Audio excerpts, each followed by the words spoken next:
Futebol de Verdade com António Tadeia.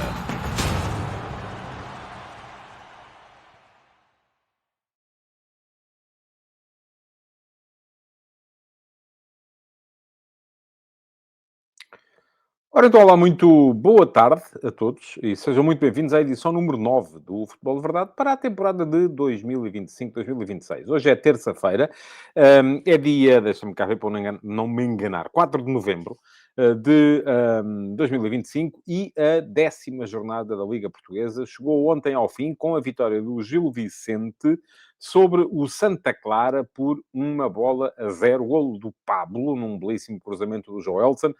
O Gil Vicente, com este resultado, a conseguir cimentar o quarto lugar. Enfim, não ganhou vantagem ao Famalicão, que é quinto e que também está ali perto e que também ganhou nesta jornada, mas pelo menos ganhou mais 3 pontos ao Sporting Clube Braga e disso vamos falar um bocadinho mais à frente, porque hoje, aqui no Futebol de Verdade, como é habitual, vamos olhar para os jogos dos candidatos ao título, com mais algum detalhe.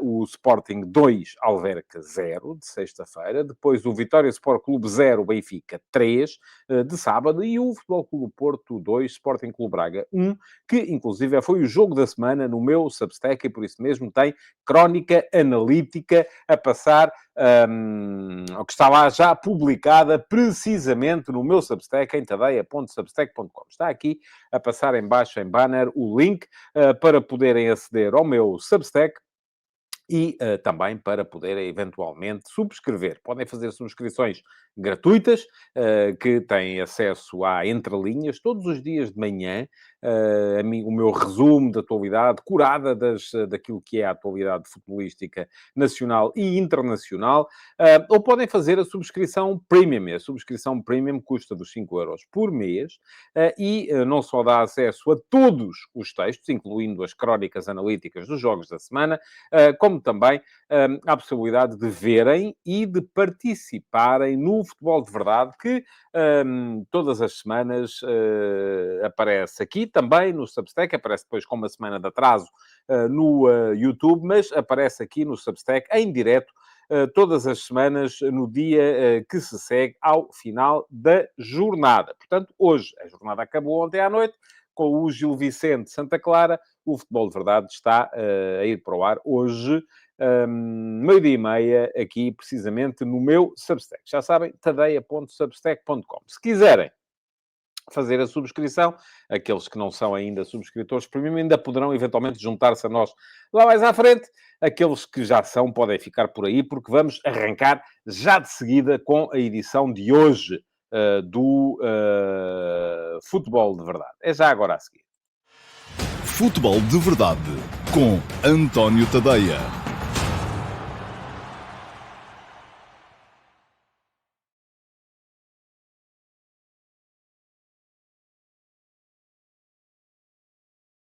Muito bem. Vamos lá então à edição número 9 do Futebol de Verdade para 2025-26 e a primeira coisa a fazer é ver quem é que por cá está e já se manifestou. Bruno Sousa, boa tarde pessoal. O Alexandre Salazar também, boa tarde a todos. Luís Mendes, boa tarde a todos. Hoje já recuperado da malária, isso é que é preciso, Luís, até porque provavelmente sábado que vem tens que ir votar outra vez, porque há a segunda volta das eleições do Benfica. Tu vê lá no que é que te metes e se vais apanhar o bicho mal outra vez, não convinha nada, porque a malta precisa de ti aqui, fresco e fofo, sempre nas edições do Futebol de Verdade. Quem estiver por aí e quiser deixar perguntas, façam um favor. Já sabem como é que isto funciona para estarmos todos no mesmo comprimento de onda. O ideal mesmo é que vocês vão fazendo perguntas sobre os jogos dos quais nós estamos a falar. Hoje vamos ter aqui, como sempre, a análise aos 3 jogos que envolvem os candidatos ao título nesta nona jornada. Vamos ter depois os recordes da jornada também e vamos ter, por fim, a resposta à pergunta do Discord, que é a pergunta que quem está no servidor do Discord pode deixar para ser respondida aqui com mais algum detalhe. Diz o Luís ainda, desta vez não vou votar, foi uma odisseia para não esquecer. Bom, então, não, o teu candidato não passou à segunda volta e, portanto, não vais cumprir o teu dever cívico como sócio do Benfica, na segunda volta das eleições. Vamos lá. Em relação a esta jornada, e antes de entrarmos com mais detalhe nos jogos dos grandes, e deixem-me cá, mais uma vez, já vos falei aqui há bocadinho nessa vitória de ontem do Gil Vicente sobre o Santa Clara, 1-0.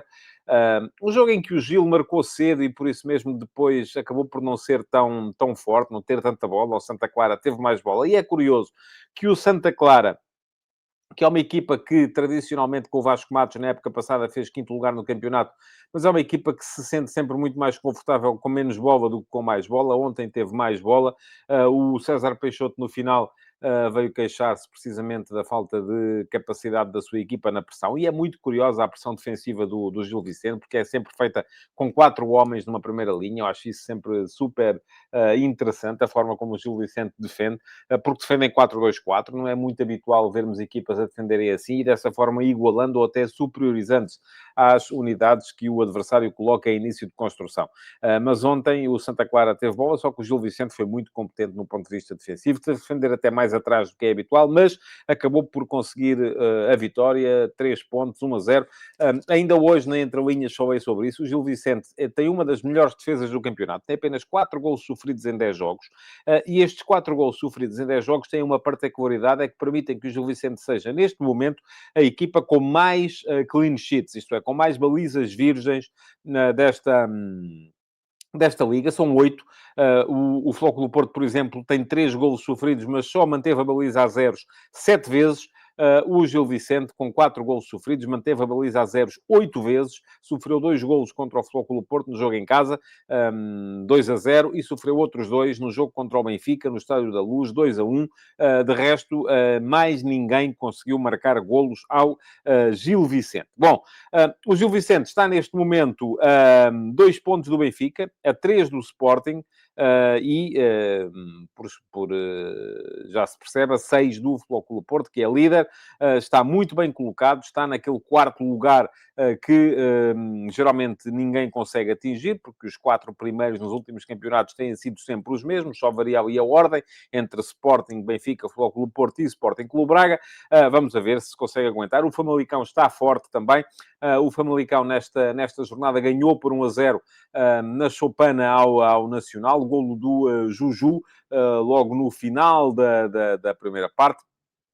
Depois acabou por beneficiar também um bocadinho do facto do Nacional ter ficado reduzido a 10 homens muito cedo na segunda parte, para conseguir manter essa vitória. E o Famalicão está ainda assim a 3 pontos do Gil Vicente, mas recebe o Futebol Clube do Porto na próxima jornada. Vai ser o jogo da semana, na próxima jornada do meu Substack, já sabem, Famalicão Futebol Clube do Porto é o jogo que vai merecer a crónica analítica na próxima jornada. O jogo é no domingo, às 18 horas, e a crónica analítica, em princípio, como depois haverá mais futebol para ver, só deve estar disponível na segunda-feira. Mas eu depois mantenho-vos a par, nem que seja através das entrelinhas.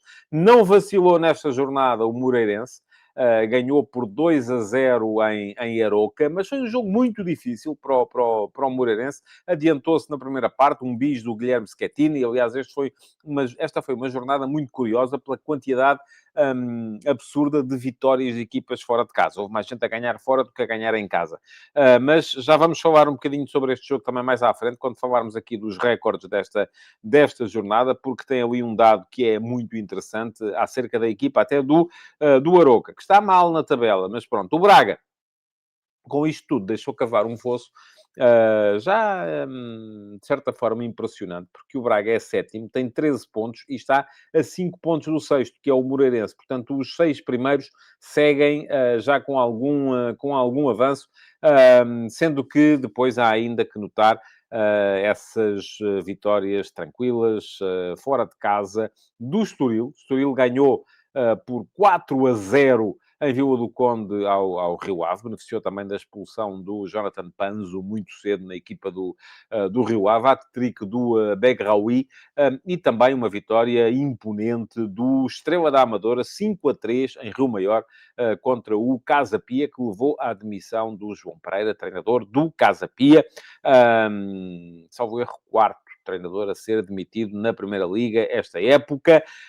Vamos a ver como é que o Casa Pia vai dar a volta à situação, mas interessante a forma como o Estrela, também com um hat-trick, neste caso do Sidney Lopes Cabral, um ala ambidestro, que me parece muito, muito, muito interessante pela capacidade que tem para assistir e que tem também para marcar. Comentários vossos relativamente a esta ronda mais rápida sobre os jogos dos não tão grandes, diz o Josias Martins Cardoso, finalmente vejo que César Peixoto está a ganhar algum crédito. O Alexandre Salazar diz, sim, o único que ainda não lhe dá crédito é o Jorge Fernandes, porque não esquece a forma como ele saiu do Belenenses em 2002. Foi o César? Não, acho. Agora, de repente, sim, o César Peixoto estava no Belenenses em 2001, 2002, e foi para o Futebol Clube do Porto a seguir. Eu estava aqui baralhado porque já conversei com o César sobre uma vitória do Futebol Clube do Porto no Restelo contra o Belenenses, mas não foi nesse ano. Até porque nesse ano em que o César estava no Belenenses, o Belenenses ganhou ao Futebol Clube do Porto do Mourinho. Depois, no ano seguinte, é que é o tal jogo em que o Belenenses está a ganhar ao intervalo e o Jorge Costa, há a famosa história em que o Jorge Costa fechou a equipa no balneário ao intervalo e pediu ao Mourinho para não entrar, para ser ele a dar ali uma espécie de palestra ao intervalo e que levou a que a equipa viesse e acabasse por ganhar o jogo na segunda parte. Alexandre Salazar, estará o César destinado a treinar o Vitória? Parece-me que mais jornada, menos jornada, o Luís Pinto irá sair. E eu confesso que não falei com o César Peixoto sobre isso, mas neste momento eu acho que o Vitória não seria uma boa aposta. O Vitória desfez quase toda a equipa, e aliás, eu nem falei no Vitória. O Vitória, em termos de classificação, deixem-me cá ver, até tenho que ir ver exatamente onde é que está.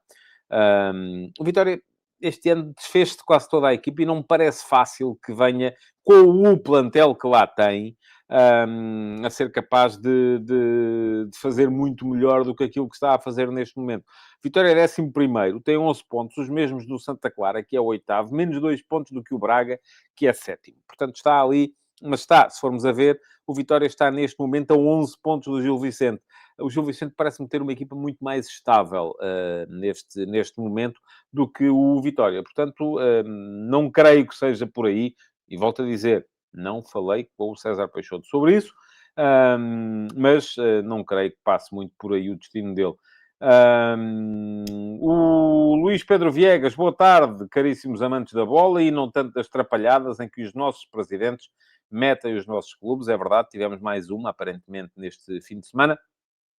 Mas, enfim, eu nem quero gastar muito tempo com isso, porque me parece que isso é das coisas que merece menos tempo de antena, que são as tentativas constantes de criar percepções. Eu nem acho, muito francamente, que estejamos num mundo em que os árbitros se deixam pressionar com macacadas como aquelas de que estamos aqui a falar.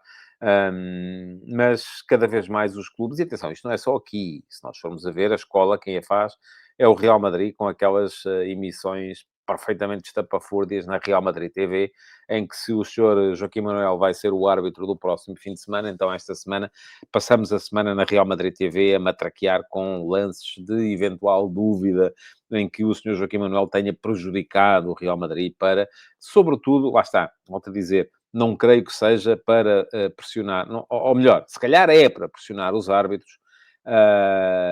Eu creio que, a ser verdade aquilo que está aí a circular neste momento, que o Futebol Clube do Porto terá metido no balneário do árbitro, do Fábio Veríssimo, um televisor a passar em loop imagens do golo anulado ao Futebol Clube do Porto no jogo contra o Sporting Clube Braga na primeira parte, isso não vai pressionar de todo o Fábio Veríssimo, e não me parece que eu tenha pressionado na segunda parte. Agora, aquilo que vai fazer é, sobretudo, criar percepções. E todos nós sabemos que se vive da criação de percepções no mundo do futebol, muitas vezes.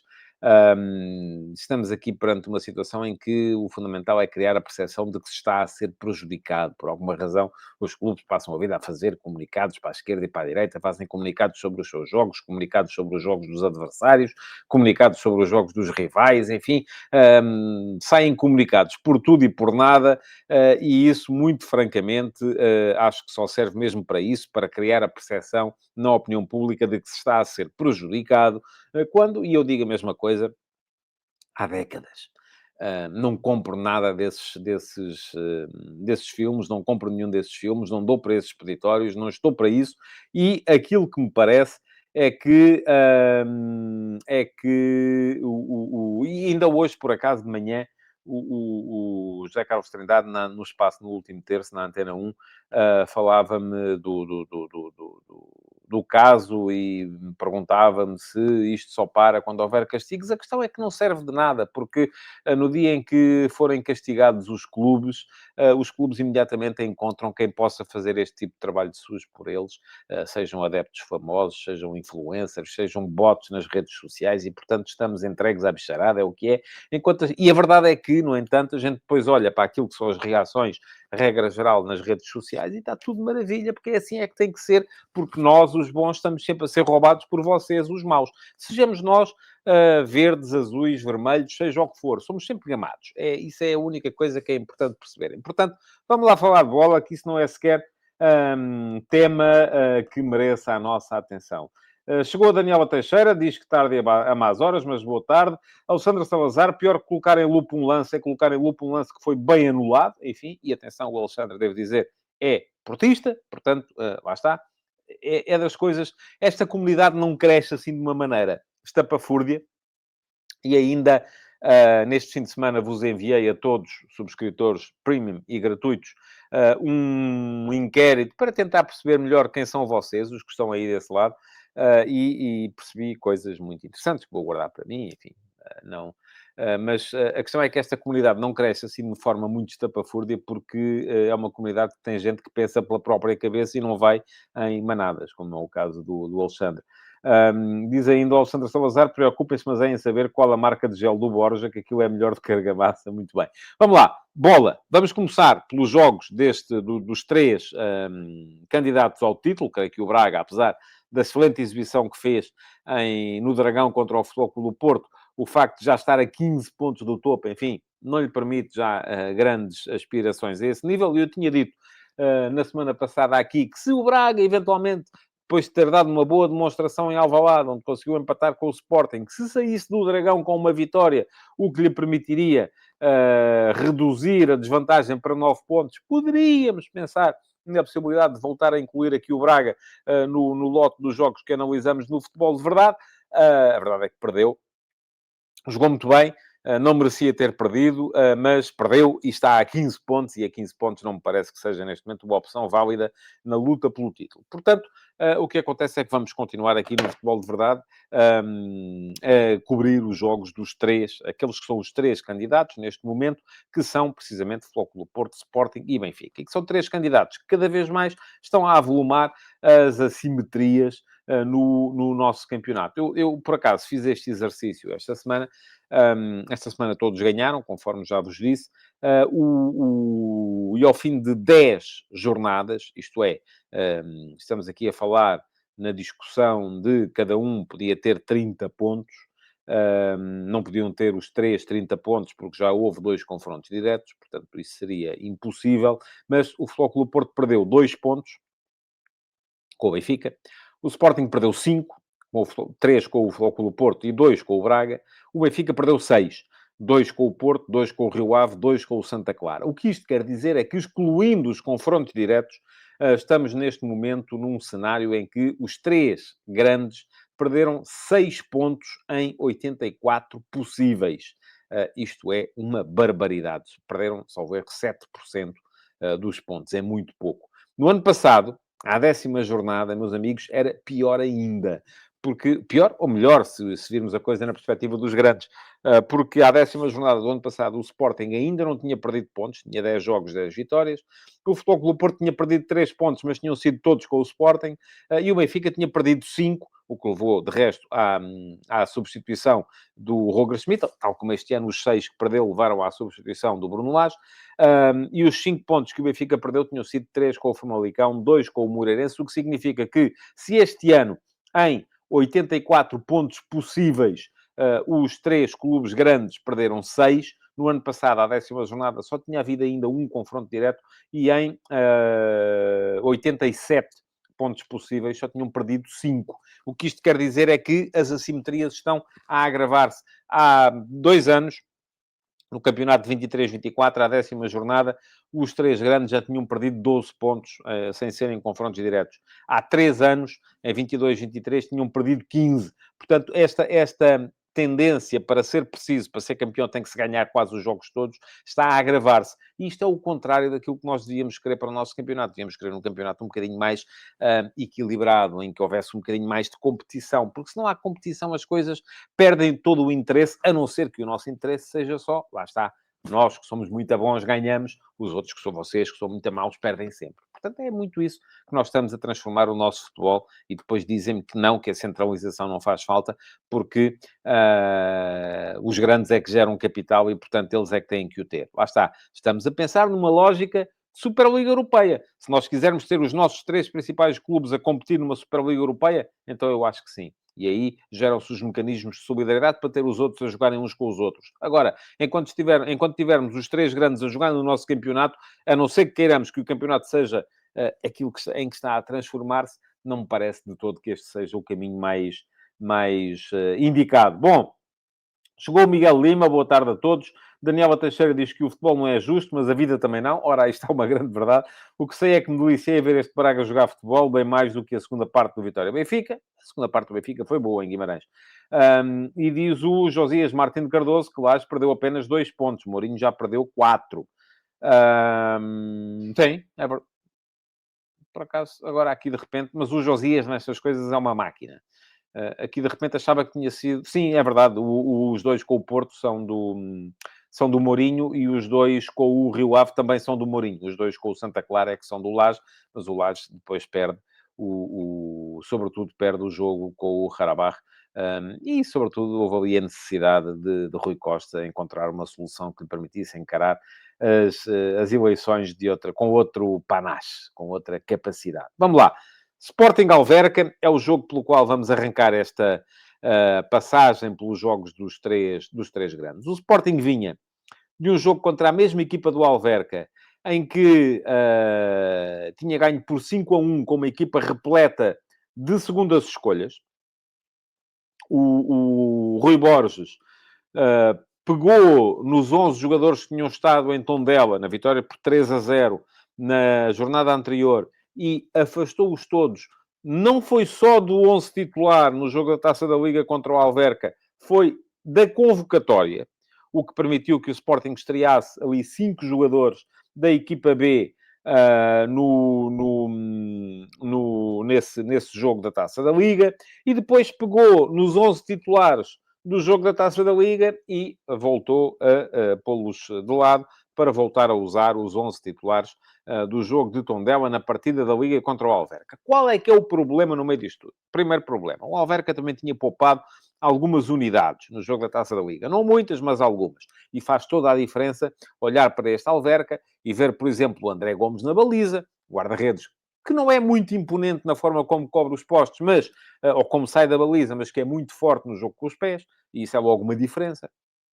Sobretudo se for conjugado com a presença de um ponta de lança como o Maresi. O Maresi é um ponta de lança que recebe longo e segura a equipa e permite que a equipa suba, coisa que o Alverca no jogo da Taça da Liga com o Tiago Leite não foi capaz de fazer. Depois, é completamente diferente ter o Sérgio Gomes a comandar a defesa ou não o ter lá. É completamente diferente ter o Alex Amorim na zona de meio campo ou não o ter lá. Enfim, há uma série de diferenças que o Alverca permitiram que o Alverca não só aprendeu com aquilo que fez mal no jogo da Taça da Liga, onde ainda, apesar de tudo, tinha tido 5 ou 6 titulares, como reforçou a equipa e trouxe outro tipo de argumentos para a sua presença no jogo da Liga uns 4 dias depois, 3 ou 4 dias depois. Depois, segunda questão, que eu acho que é relevante na forma de abordar este jogo, que é um bocadinho a réplica daquilo que o Sporting já tinha experimentado, por exemplo, em Paços de Ferreira. O que é que aconteceu ao Sporting em Paços de Ferreira no jogo da Taça de Portugal? O Sporting tinha pela frente, na Taça de Portugal, um adversário ao qual a sua equipa B, que está a portar-se muito bem na segunda Liga, já tinha ganho por 3-0. O que é que isto gera? Enfim, o Sporting vai jogar a Taça de Portugal com um adversário que já tinha perdido com a sua equipa de reservas, vamos lá, a equipa B, por 3-0. O que é que isto gera nos titulares que foram chamados para aquele jogo, mesmo que sejam segundas escolhas, porque aqui temos que pensar numa graduação que é a seguinte: há os titulares, há os que são segundas escolhas, mas fazem parte do plantel principal, e depois há a equipa B. A equipa B, que estará num terceiro patamar, vamos lá, ganhou por 3-0 ao Paço de Ferreira. O Sporting vai jogar com o Paço de Ferreira com um misto entre os jogadores titulares e os jogadores que são segundas escolhas. Primeiro e segundo patamar. O que é que eles pensam? Epá, isto vão ser favas contadas. Não são. Porque sempre que uma equipa entra, conforme diz o Rui Borges, menos ligada, menos competitiva, acaba por sofrer isso na pele. Ora, o Sporting já sabia disso, porque já tinha tido essa experiência com o Paços de Ferreira, e o próprio Rui Borges tinha falado disso na véspera do jogo com o Alverca para a Liga. Mas é normal que, mesmo assim, nem que seja de forma subconsciente, o regresso do 11 titular no jogo com o Alverca permita aos jogadores pensar assim: epá, se os nossos suplentes aviaram estes meninos por 5, então nós também não temos aqui uma tarefa muito ciclópica pela frente. Isso não se refletiu, verdade seja dita, numa diminuição da produção do Sporting, mas é verdade também que pode ter havido ali alguma influência na forma como o jogo demorou a desbloquear. Eu acho que o Sporting mandou no jogo durante quase toda a partida, acabou mais uma vez com um total de remates acima dos 25, foram 27 desta vez, para um índice de gols esperados de 2,34. O adversário só teve 0,31. Mais uma vez, o Sporting conseguiu reduzir o adversário à quase total insignificância do ponto de vista ofensivo. Belíssimo jogo do Diomande na forma como controlou o Mahrez e ponta de lança possante. Enfim, o Diomande vai ter hoje um upgrade desta tarefa quando tiver pela frente o Vlahovic, no jogo contra a Juventus na Liga dos Campeões. Mas, enfim, pode ali fazer uma espécie de aquecimento, treino, ensaio geral, para aquilo que vai ser a partida de hoje. É verdade também com uma equipa que estava muito mais atrás do que vai estar a Juventus, e isso também fará toda a diferença, mas alguma dificuldade do Sporting para entrar na organização defensiva do Alverca, que além dos três centrais, o Kaique Naves, o Sérgio Gomes, o Meupiu, ainda tinha o Touazy como lateral de um lado, o Xisumba como lateral do outro, e muitas vezes metia um dos médios, ou o Amorim ou o Abdoulaye, também na linha dos centrais. Defendia com linha de 5 ou às vezes linha de 6. Ou 5-4-1 ou 6-3-1. Portanto, e linhas muito compactas. Muita dificuldade do Sporting para jogar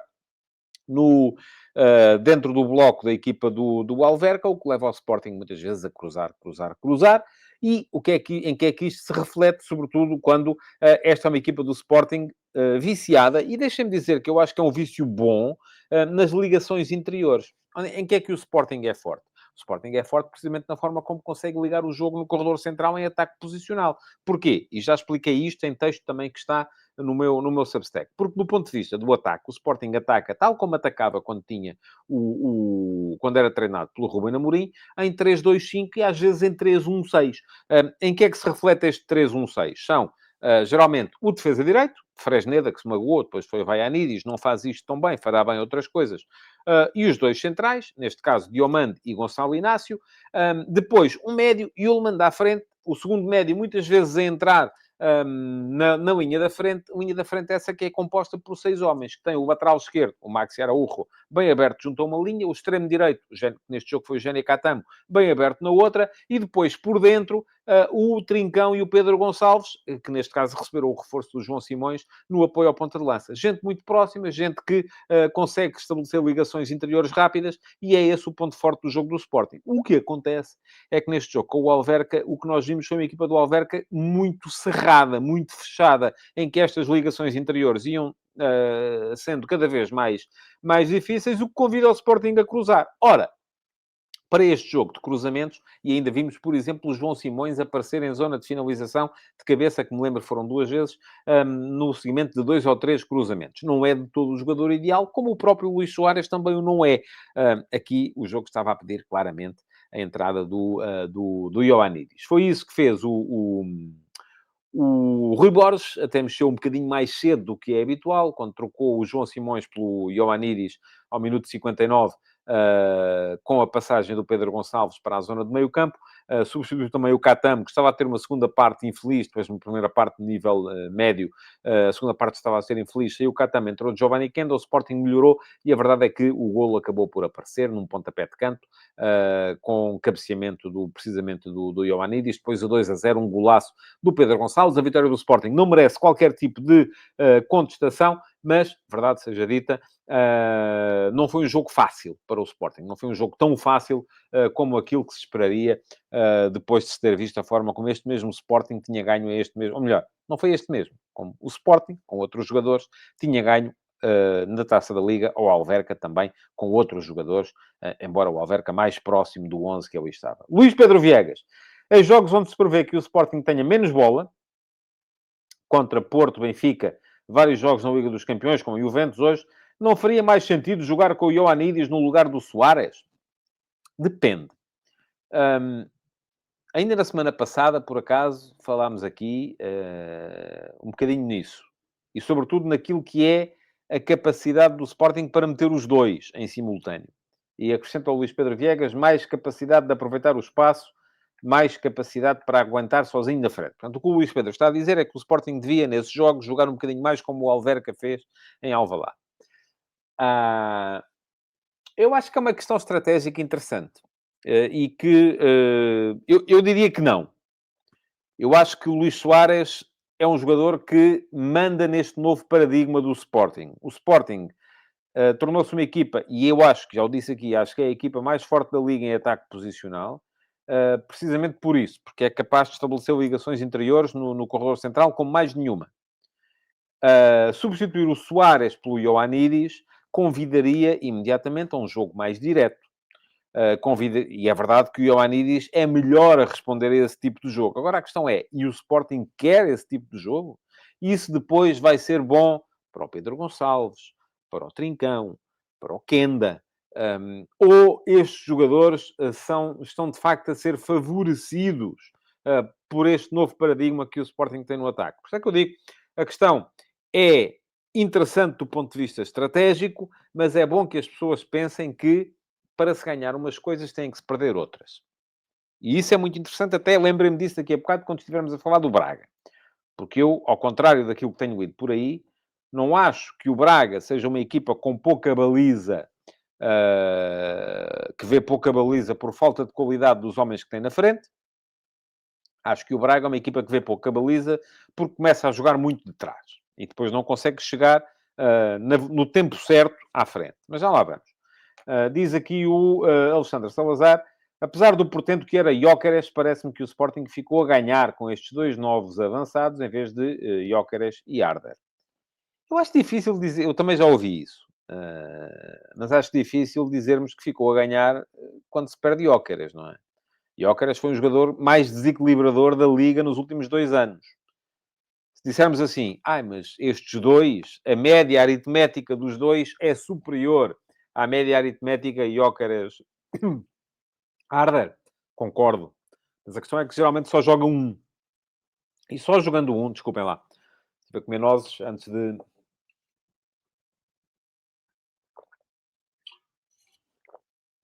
começar o programa. E agora estava aqui com um arranhãozito na garganta. Estava a dizer que a média aritmética dos dois, Soares e Ioannidis, é melhor do que a média aritmética Gyökeres-Arder. Mas como só joga um, eu acho que Gyökeres é superior a qualquer dos outros em todas as circunstâncias.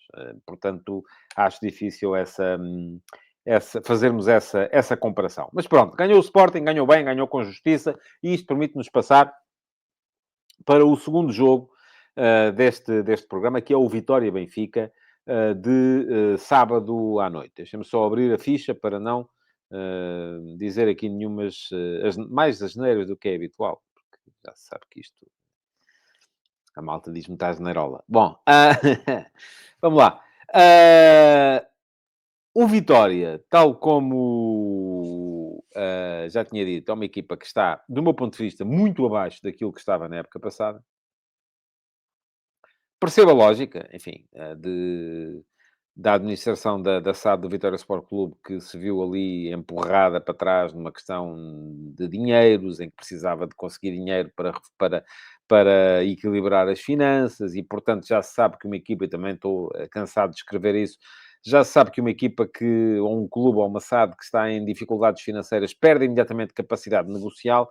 Acho que foram despachados jogadores que eram úteis por muito pouco dinheiro, e este Vitória está, de facto, um nível abaixo. Isto permitiu E na primeira parte do Vitória, do que é que eu gostei?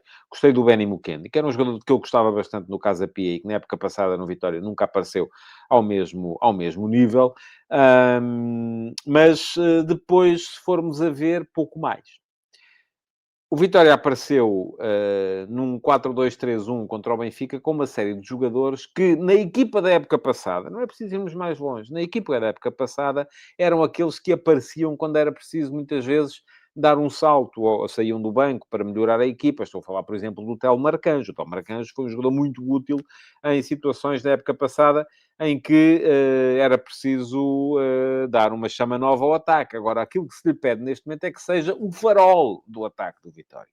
E eu acho que o Telmo Marcanjo, sendo um jogador com uma capacidade de cruzamento de pé esquerdo a partir da direita absolutamente notável, uma capacidade de criação absolutamente... Não é um jogador suficientemente contínuo e não é um jogador que seja capaz, além disso, de fechar o corredor, e muitas vezes se viu, sobretudo ali a partir do meio da primeira parte, o Benfica estava a começar a criar perigo quando o Dal se juntava ao Prestiani e a equipa e o Telmo raramente aparecia para ajudar o Miguel Maga. Os dois centrais são piores do que eram os centrais do ano passado. A dupla de médios, enfim, Tomás Andal e Tiago Silva, era melhor na época passada do que é esta, com Benny Mukendi e o Daniel Souza. O Samu, que muitas vezes aparecia também como alternativa ao João Mendes, também me parece que não garante a mesma qualidade. E, neste caso, até teve o Vitória o azar de não ter o ponta de lança, que estava magoado, e de tanto o Gustavo, que já apareceu a jogar a ponta de lança, como o Nedoy, e de ter aparecido com o Camará, que é um jogador leve, é mais um jogador para jogar a partir da faixa do que para jogar no meio. Quanto ao Benfica, bom, o que é que nós vimos do Benfica nesta partida em Guimarães? Deixem-me cá ver, para já, o que é que vocês estão aqui a dizer. Diz o Josias Martins Cardoso que, segundo o presidente do Vitória, foi uma limpeza necessária de balneário. E a Daniela Teixeira acrescenta há pouco, se calhar não foi clara, do ICM com o Braga a jogar futebol, mais do que a segunda parte do Vitória-Benfica, que para mim já tinha sido muito boa. Ok, muito bem. Foi. O Benfica esteve muito bem na segunda parte. E isto não quer dizer necessariamente coisas boas do meu ponto de vista, mas já lá vamos.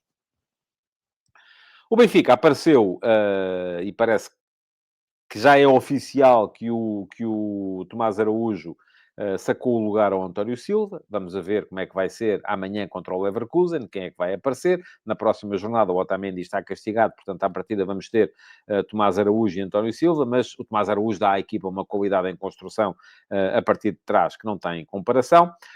O facto do Dedito estar lesionado levou a que o Frederic Orsnes aparecesse como defesa direito, e estou curioso para ver o que é que vai acontecer. E já li hoje que Deditos já pode jogar amanhã contra o Leverkusen, e se jogar Deditos, onde é que vai aparecer o Orsnes? Se o Orsnes vai aparecer na frente, porque há aqui um lugar que é neste momento um lugar que é vago na equipa ou que é móvel, vamos lá, na equipa do Benfica. O Benfica geralmente compõe um meio campo a três, com Barrenas cheia mais recuado, Rios na meia-direita, Sudakov na meia-esquerda, tem Luque Bacchio, e o Luque Bacchio neste momento é o jogador mais importante na equipa do Benfica do ponto de vista ofensivo. É do pé esquerdo dele a jogar a partir da direita que aparecem os maiores lances de perigo. Na primeira parte em Guimarães, eu não desgostei do Prestiani. Acho que o Prestiani, numa lógica de aceleração do jogo, que é a mesma, enfim, não tem a mesma capacidade de definição que tem neste momento o Luque Bacchio, mas numa lógica de aceleração de jogo a partir da esquerda esteve bem, criou ali alguns desequilíbrios, aliás, na primeira parte até mais do que o Luque Bacchio, mas a verdade é que ele foi o escolhido pelo Mourinho, um dos escolhidos pelo Mourinho para sair ao intervalo, para dar lugar ao Sheldrup, sendo que o Sudakov também foi escolhido para sair, para dar lugar ao Leandro Barreiro. Pavlidis já se sabe que é um jogador com o qual se pode sempre contar, na capacidade que ele tem para ligar a equipa, para jogar em apoios e para finalizar, porque é isso que faz dele um jogador pleno. Mas a primeira parte foi uma primeira parte muito equilibrada. Se nós formos a ver e olhar aqui para aquilo que são as estatísticas da primeira parte, havia 7-7 em remates. O Vitória tinha até, inclusive, criado mais golos esperados, 0,26 contra 0,21 do Benfica, que tinha tido mais bola, mas era uma posse muitas vezes estéril, sem grande capacidade para criar desequilíbrios. E isto porquê? Do meu ponto de vista, porque a ideia que Mourinho tem para a equipa não casa totalmente bem com as características dos jogadores que Mourinho tem para pôr a jogar. Daí que ele se tenha... Ele elogiou o plantel do Benfica, numa primeira fase, quando ainda era treinador do Fenerbahçe, mas depois veio dizer que o plantel, enfim, não é assim tão bom. Porquê? Porque lhe faltam jogadores para aquilo que ele quer fazer. O Sudakov e o Sheldrup, por exemplo, e o Sheldrup entrou muito bem neste jogo, mas também beneficiou de um contexto de certa forma favorável, porque o Vitória ficou a jogar com 10 muito, muito rapidamente. Foi expulso o Fábio Blanco logo aos 10 minutos da segunda parte. Mas o Sudakov e o Sheldrup são dois jogadores de ataque posicional que não é de todo aquilo que o Benfica mais quer fazer. O Benfica quer um jogo mais de aceleração. É bola longa e aceleração, corta para dentro e cria do Luque Bacchio. É bola longa e aceleração, corta para dentro e cria do Prestiani. São arrancadas com bola nos pés para o espaço, seja do Richard Rios, e viram o que ele fez, por exemplo, naquele golo contra o Tondela na Taça da Liga, o golo que ele depois deu a marcar, seja do Leandro Barreiro, que entrou muito bem na segunda parte. O que é que o Benfica não faz tão bem? É instalar-se no meio-campo adversário e utilizar os jogadores que tem, que são jogadores criativos, para poder, e neste momento já tem, Sheldrup é um extremo esquerdo que pode jogar mais dentro, a exemplo do que faz o Trincão na direita no Sporting, pode jogar mais dentro na equipa do Benfica e estabelecerá ali ligações certamente profícuas por dentro também. Sudakov é um médio ofensivo com capacidade para estabelecer essas ligações também. Um bocadinho... Vamos imaginar este Benfica a jogar como joga o Sporting. Tem o Pavlidis, que faz bem aquilo que faz, ou até se calhar melhor, aquilo que faz o Luís Soares. E depois tem, aqui alguma desvantagem do meu ponto de vista, mas tem dois jogadores muito capazes de estabelecer esse tipo de ligações por dentro, como fazem Pedro Gonçalves e Trincão, em Sudakov e Sheldrup. Só que não é isso que o Benfica, não é assim que o Benfica quer jogar. Não é esse o futebol que o Mourinho tem na cabeça. O Mourinho quer jogar de outra maneira. Daí que na primeira parte a equipa tenha ficado curta, porque para aquele tipo de jogo a Sudakov falta intensidade.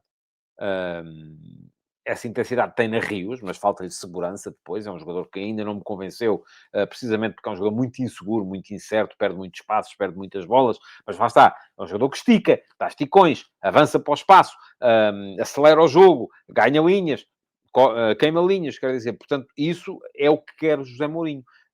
E daí que a equipa tenha ficado um bocadinho mais coerente com a ideia quando trocou Sudakov por Leandro Barreiro. Eu acho que Sudakov é incomparavelmente melhor jogador do que Leandro Barreiro, mas para para aquela ideia, Leandro Barreiro fez mais sentido do que Sudakov. Vamos a ver se Mourinho é capaz de compatibilizar Sudakov com a sua ideia.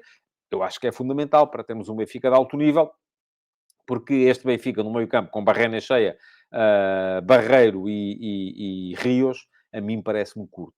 A não ser que Orsnes apareça por ali, e isso permita ter depois um extremo de grande nível, ou dois extremos de grande nível, e um bom... Enfim, pode ser...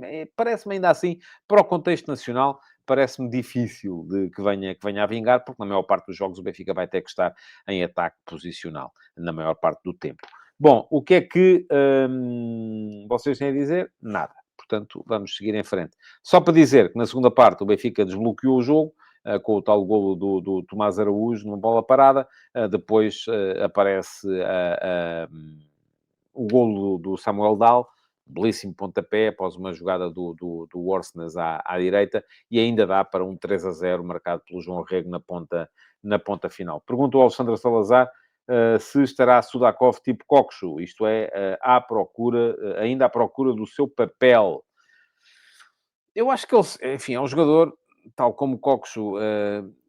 Eu, por acaso, acho que o Coxo neste Benfica de 4-3-3, com um médio centro, enfim, não, e se calhar não. Estou a pensar nisso a primeira vez e acho que não, que também não faria sentido, porque lá está. O Benfica para jogar com dois interiores, um médio centro mais baixo, que é a Barrena cheia, e dois interiores, precisa de interiores para esse tipo de futebol, para encaixar Sudakov, precisa de outro tipo de futebol. Para o futebol que o Mourinho tem na cabeça, precisa de outro tipo de jogador. E creio que o problema nesse aspecto é um bocadinho semelhante ao que aconteceu com Coxo. Diz o Josias, pelos vistos o Mo, tal como o Lage, diz que o Barreiro é uma espécie de segundo avançado e não médio. Não é. Eu não li isso nas palavras do Mourinho.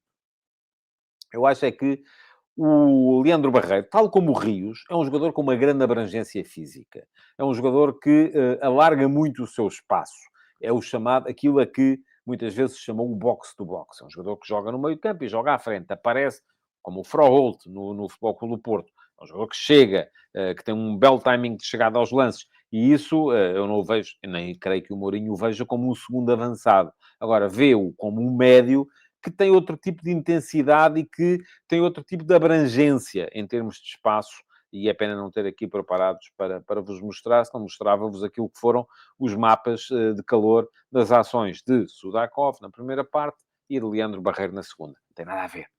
Enfim, é um jogador com uma abrangência completamente diferente. Agora, que não tem a mesma qualidade de definição, isso, de facto, não tem. E seguimos para o terceiro jogo e último desta análise, que é o Porto Braga, que foi, volto a lembrar, o jogo que teve a crónica analítica no meu Substack. E foi um belíssimo jogo do ponto de vista de percebermos aquilo que é este Sporting Clube Braga. O Braga parece-me que está a começar a incorporar melhor as ideias do Carlos Vicente, sendo que é uma equipa que tem duas particularidades muito marcadas. A primeira, em termos de construção. É uma equipa que envolve, no início de construção, muito baixo, perto da sua área, 7 jogadores. Tem o guarda-redes, que é bastantes vezes solicitado para jogar com os pés. Os dois centrais, que começam muito baixo, e quando digo muito baixo, é muito próximo da sua linha de fundo. Os dois laterais, abertos, junto às linhas, mas também ao nível da grande área. E os dois médios, portanto, estamos aqui a falar Ornichek, Victor Gomes sobre a direita, Lagerbilke e Arrembi, os dois na área, Leonardo Lelo sobre a esquerda, e depois o Gorbi e o Krilic, os dois junto à meia-lua, para serem também alternativas de passe. E sendo que, depois, tanto o Dórgalas como o Zalazar, como o Ricardo Horta, aparecem também ali por perto para poderem ser solicitados, eventualmente, se o próprio Ornichek quiser meter a bola diretamente neles, sem grande risco. O que é que isto causa? Isto causa nos adversários um problema em termos de referências de pressão. E o Rui Borges já tinha falado nisso no jogo que o Braga, no belíssimo jogo que o Braga fez em Alvalade. Porquê?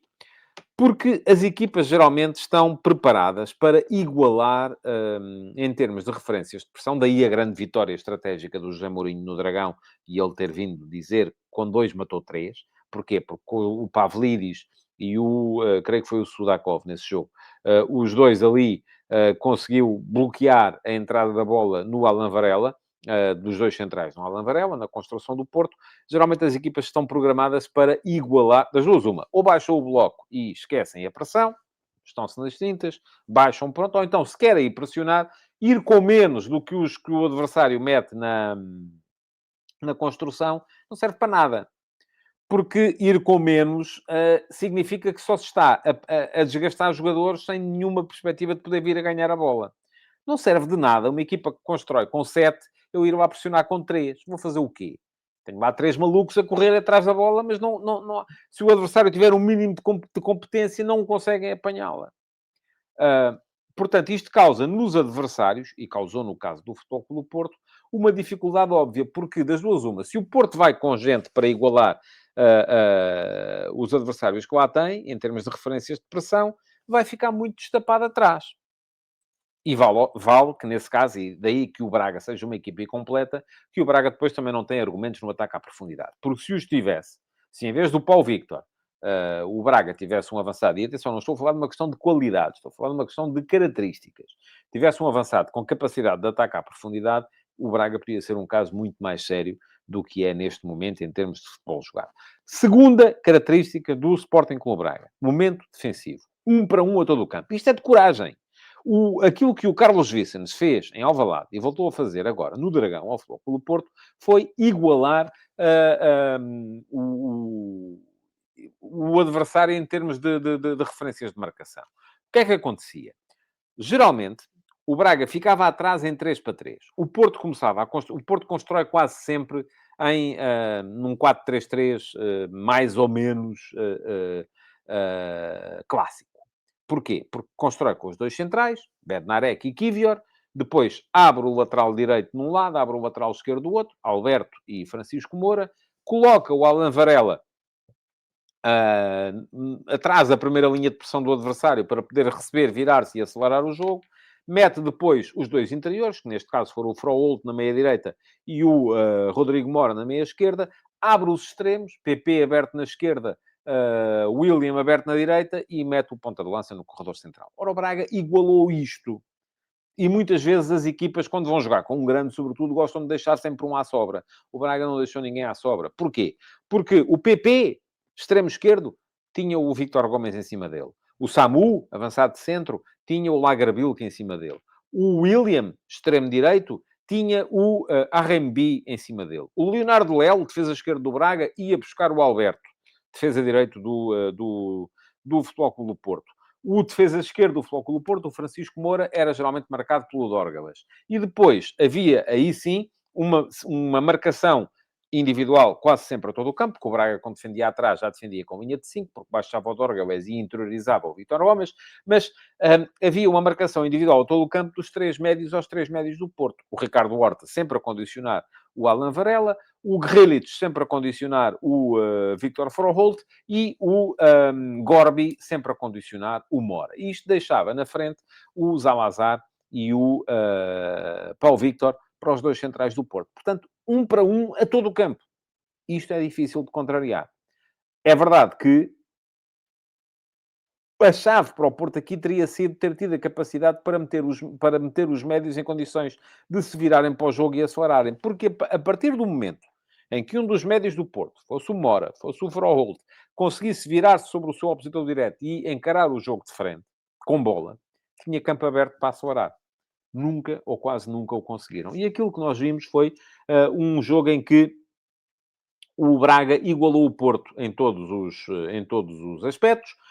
Foi, inclusive, melhor do que o Futebol Clube do Porto na generalidade desses aspectos. O Braga acabou o jogo com 67% de posse de bola, com 71% de posse no último terço, ou 75% de posse no último terço, assim é que é, com muito mais ações na área do que o Futebol Clube do Porto, e o Porto só no final, no lance perdido pelo Denis Gulli e depois no golo do Borja Sainz, é que conseguiu grande parte daquilo que foi o seu índice de golos esperados. Porque até aí pouquíssimo tinha criado, mas a verdade é que o Braga também é uma equipa que, sendo muito competente nestas duas matérias, construção baixa, pressão a todo o campo, construção baixa no momento de posse de bola, pressão a todo o campo no momento defensivo, depois é uma equipa à qual falta, no momento ofensivo, a velocidade para chegar à frente, porque, lá está, se metes tanta gente atrás, no início de construção, não consegues ter, porque só jogam 11, não consegues ter gente à frente, e a equipa leva tempo a chegar lá, e quando leva tempo o adversário, geralmente, é muito difícil que o adversário esteja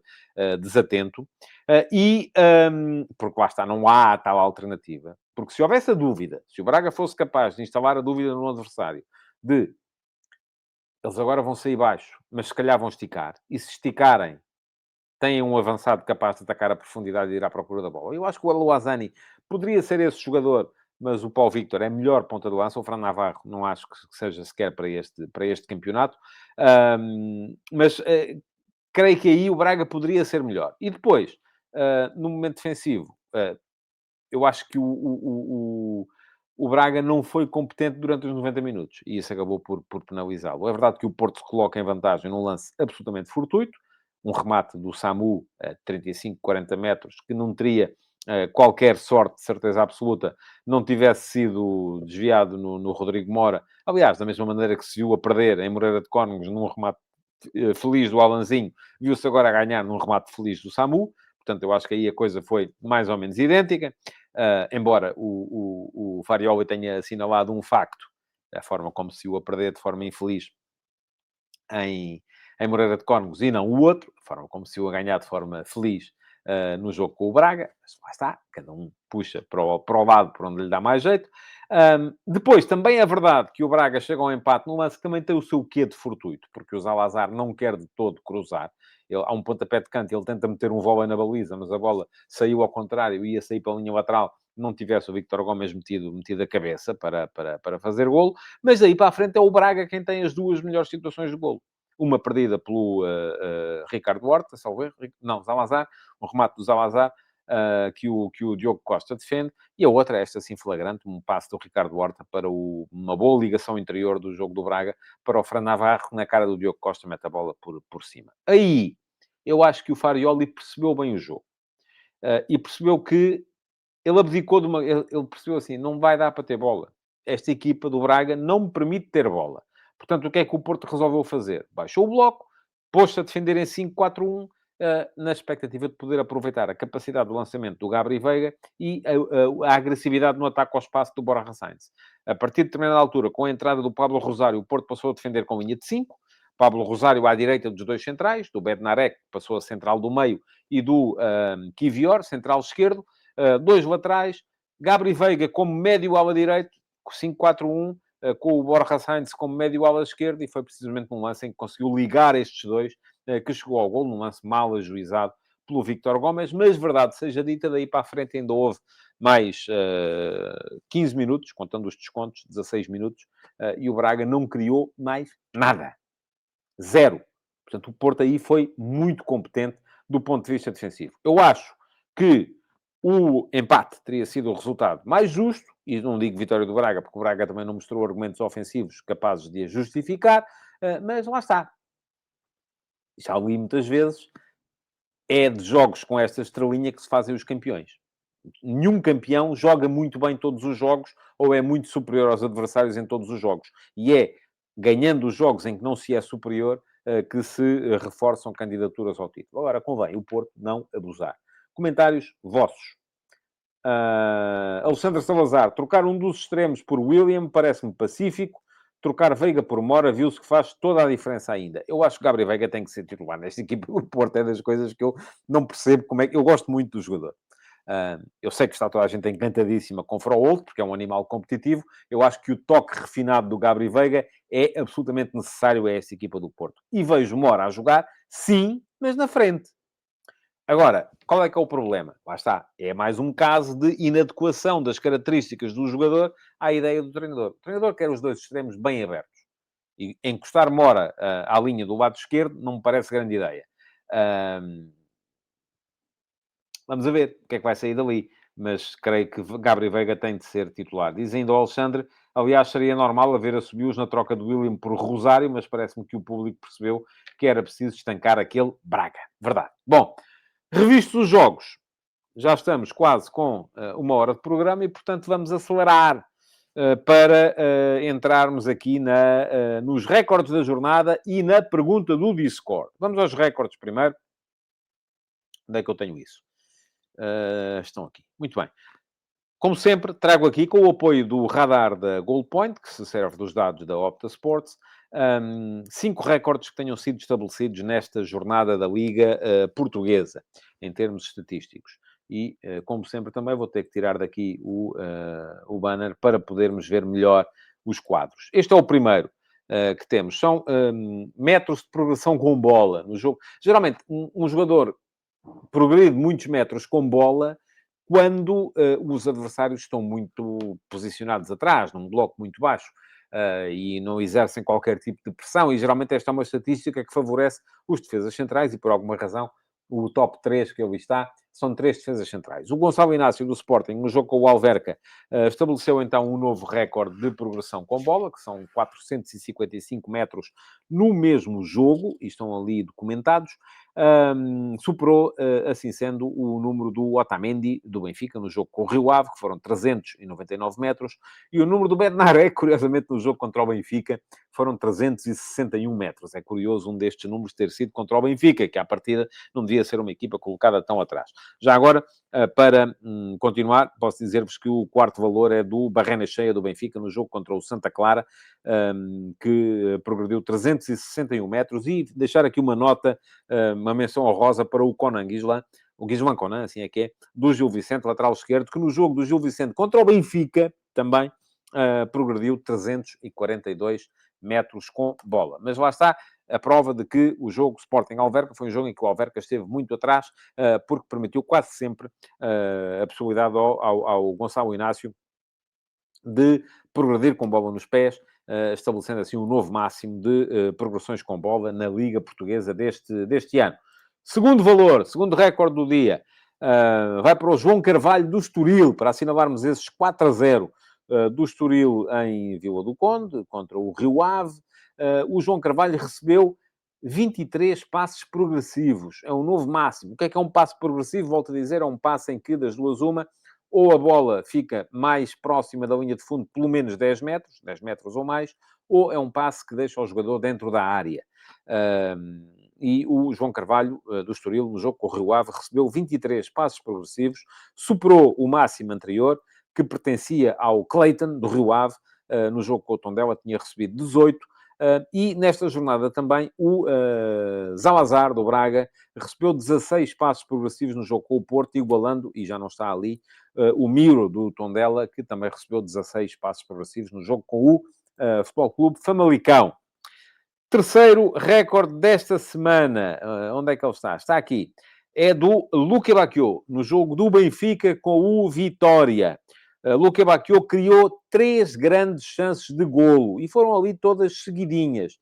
Para o Leandro Barreiro, ao minuto 48, para o Richard Rios, ao minuto 50, para o Tomás Araújo, ao minuto 55, e esta deu golo. E depois o Luque Bacchio como que fechou a loja. Mas para vermos a importância do Luque Bacchio, estes são os 3 passos que deram finalização e deram 3 grandes oportunidades de gol para o Benfica, todos vindos do pé de assistências de Luque Bacchio. Luque Bacchio tem também, é também um dos jogadores que criou 2 chances de gol no mesmo jogo, e no caso foi no jogo contra o Rio Ave, criou 2 chances de gol em 29 minutos, e há inúmeros, são aí 20 jogadores que criaram 2 chances de gol no mesmo jogo. Eles aqui estão escalonados por total de minutos em campo, isto é, quanto menos minutos, mais relevante foi essa proeza. O Tuaisi, do Alverca, no jogo com o Braga, criou 2 chances de gol em 27 minutos. Luque Bacchio, primeiro e terceiro desta tabela, com 2 chances de golo criadas contra o Rio Ave em 29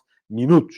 Ainda posso dizer-vos que o quarto é o Ivan Cavaleiro, do Tondela, que contra o Estoril criou 2 chances de golo em 35 minutos, e segue-se o Gabriel Silva, do Santa Clara, que contra o Tondela criou 2 chances de golo em 38 minutos. E vamos ao quarto recorde da semana. Eu já vos tinha dito que vos ia falar aqui hoje do Aroca, e cá está. O Aroca perdeu contra o Moreirense, mas estabeleceu um novo máximo de ações defensivas no meio-campo ofensivo.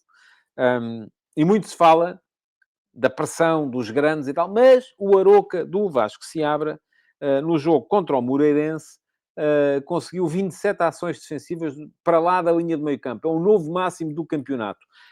Supera as 24 ações defensivas no meio-campo ofensivo que o Sporting tinha conseguido contra o mesmo Moreirense, o que quer dizer que aqui o Moreirense pode ter um problema, e as 22 ações defensivas do Tondela para lá do meio-campo no jogo com o Alverca. O máximo do Porto e do Benfica são 21. O Porto conseguiu-as no jogo contra o Nacional, o Benfica no jogo contra o Aroca. Portanto, parabéns ao Aroca. Perdeu o jogo, no entanto, o que não é necessariamente uma coisa fantástica. E por falar em perder jogos, podemos passar ao quinto recorde da semana, que é este. Isto parece uma tela abstrata, mas é o mapa de passes certos do Sporting Clube Braga no jogo contra o Futebol Clube do Porto. Não é o novo máximo do campeonato. São 576 passes certos em 90 minutos. O máximo do campeonato conseguiu o Benfica no jogo contra o Santa Clara. Foram 639. E porquê é que eu quis trazer aqui este dado? Porque foi contra o Porto, e eu acho que isso é relevante. E porque, por outro lado, há aqui uma coincidência estranha entre equipas que estabelecem máximos de passos certos e resultados negativos. Porque, se formos a ver, o Benfica fez 639 passos certos contra o Santa Clara e empatou, 1-1. O Braga fez 576 passos certos contra o Porto e perdeu, 2-1. E depois, na tabela, aparecem o Braga, 574 passos certos contra o AFS e empatou, 2-2. E ainda o Braga, 568 passos certos contra o Rio Ave e também empatou, 2-2. O primeiro bom resultado neste lote é o quinto lugar da tabela, que foi estabelecido também esta semana pelo Sporting, 559 passos certos contra o Alverca e ganhou por 2-0. Comentários vossos Pergunta ao Josias Martins Cardoso se essa ingenuidade do Aroca tem custado pontos. Eu acho que o Aroca, lá está, é uma equipa que eu acho que joga bem. E acho que não vai ter problemas, desde que mantenha o rumo. Hum, Se pode ter custado pontos, é possível, mas eu acho que uma equipa tem que ser fiel aos seus princípios, porque isso significa que depois tem mais possibilidades de conseguir bons resultados, com mais regularidade do que uma equipa que muda de ideias a todos os jogos. Eu estava a rir-me, era do comentário do Alexandre Salazar, que perguntou se foi o Nuno Espírito Santo que fez esse desenho. Não, o boneco do Nuno Espírito Santo era muito mais concreto, menos abstrato do que este. Bom, vamos lá. Para fechar, pergunta do Discord de hoje, e volto a dizer-vos que quem for subscritor premium do meu Substack, em tadeia.substack.com, pode, através dos botões de entrada que estão em todos os textos exclusivos para subscritores premium, entrar no nosso servidor de Discord, e o servidor de Discord tem N salas de conversação sobre N temas, e em todas elas eu vou aparecendo de vez em quando também para ir bater umas bolas convosco. E uma das salas que lá está é precisamente a sala das perguntas do Discord, onde vocês podem deixar perguntas para depois serem respondidas aqui com mais algum detalhe no Futebol de Verdade.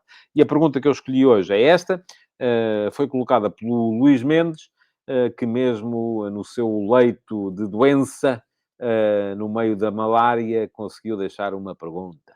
E pergunta ao Luís o seguinte: bom dia a todos.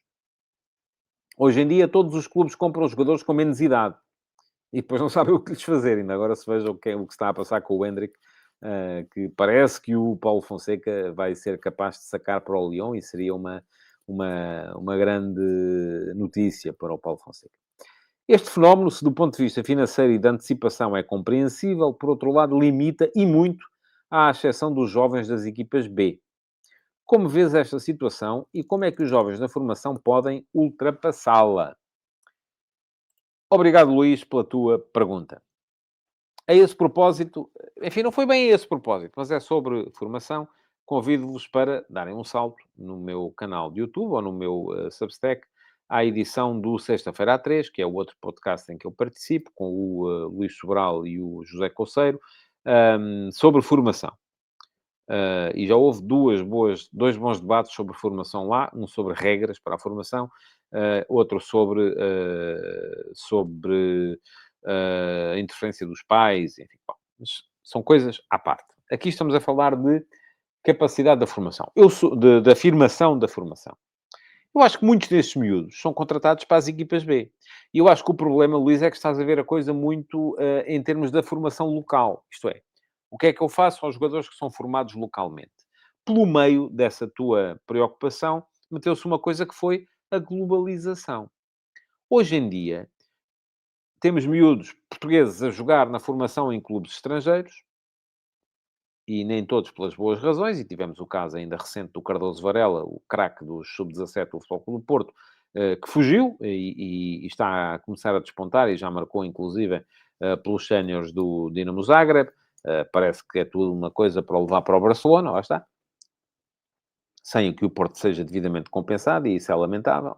Da mesma maneira que temos clubes portugueses a contratar jogadores. Tu hoje olhas para as equipas de sub-17, sub-15, sub-19, equipas B, equipas de sub-23, dos grandes, e tens muitos, muitos putos estrangeiros que vêm para cá jogar desde tenra idade, porque são apostas que os nossos scouts descobrem em mercados mais periféricos e trazem para cá para eles poderem crescer aqui. Continuam a ser jogadores da formação. Quando chegarem às equipas principais, se chegarem às equipas principais, não deixam de ser jogadores da formação por causa disso. Portanto, eu creio que, e estou aqui a tentar lembrar-me de casos que tenham tido sucesso, vindos da formação estrangeiros. Assim, de repente, o Eric Dyer. Quando o Eric Dyer, no Sporting, chegou à equipa principal, era visto, e eu creio que ele estará lá naquele mural que o Sporting lá tem, como um miúdo da formação. Não é português, mas é um miúdo da formação. Por acaso, não foi um caso em que os scouts do Sporting tenham descoberto o Eric Dyer. Não, o Eric Dyer veio para Portugal porque os pais vieram trabalhar, salvo erro, no Euro 2004. E ele acabou por ficar por cá, crescer cá, formou-se ali, e hoje em dia é internacional inglês e joga no estrangeiro, não joga já no Sporting, acabou por crescer a ponto de justificar a transferência para o estrangeiro, mas era um jogador da formação. Portanto, o que é que eu acho?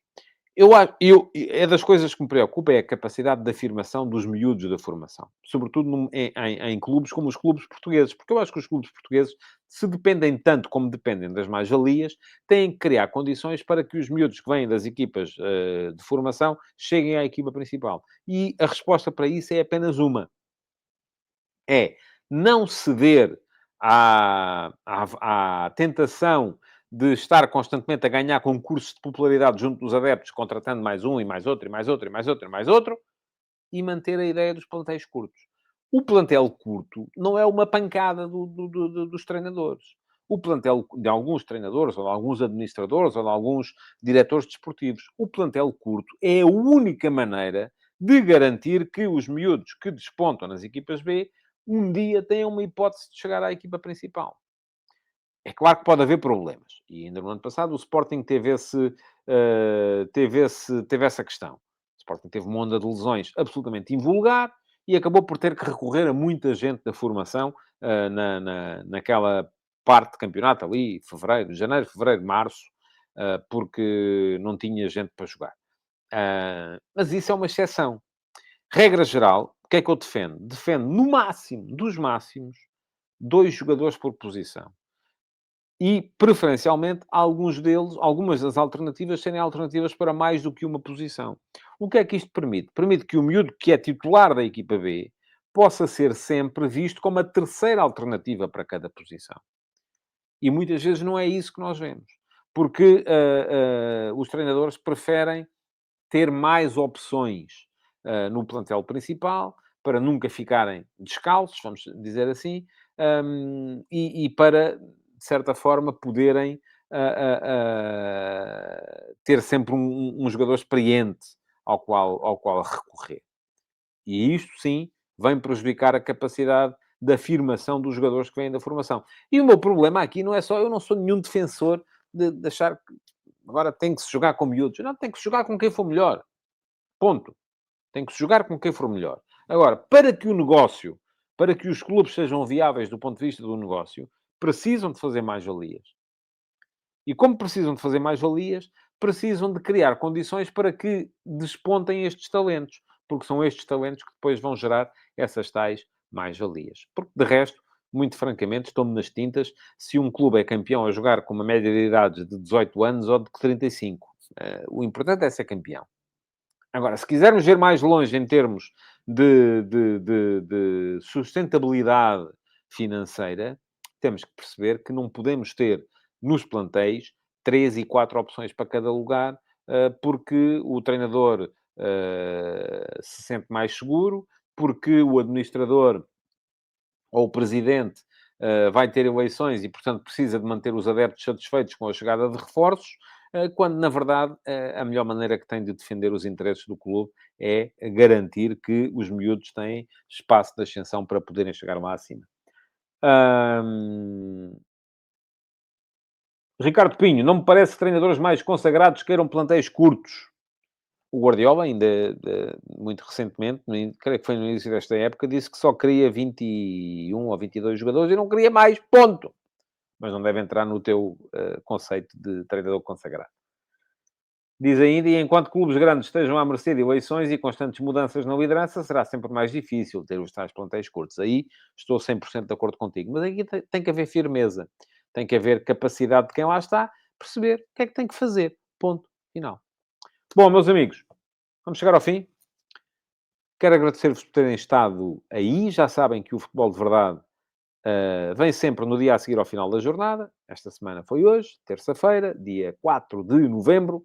Os subscritores premium do meu Substack podem ver e participar em direto. Os que não são, pois muito bem, terão de esperar até à próxima segunda-feira, dia 10. Porque na segunda-feira, dia 10, este programa vai estar disponível para toda a gente no meu canal de YouTube ou em formato podcast em todos os fornecedores de podcast que há por aí, e são 247. Bom, muito obrigado por terem estado aí. Quero desejar-vos a todos uma boa semana. Não se esqueçam que hoje já há a Liga dos Campeões, porque o futebol não para. E o futebol de verdade regressará na próxima segunda-feira. Até lá, um grande abraço. Futebol de Verdade